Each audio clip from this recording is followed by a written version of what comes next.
দাও, sit, sit, good বয়,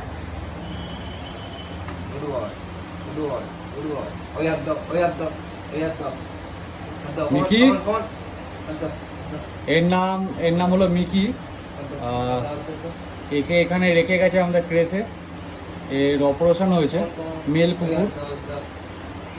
বাড়িতে আর একটা মেল আছে, তো তাই সিজন আসছে বলে এরকম সেকেন্ড, সেকেন্ড। অপারেশন করাতে হয়েছে একে, ওর মালিক করিয়ে দিয়ে গেছে। তো যেন এর টেম্পারমেন্ট ঠিক হয়ে যায়, নাহলে মারপিট করে। ভালো ট্রেন করা কুকুর, কোনো অসুবিধা নেই একে নিয়ে, আমাদের কোনো ভালোই আছে। মিকি কী হয়েছে বেটা? আসো এখানে আসো। কী হলো? এদিকে দেখো, এদিকে দেখো, দেখো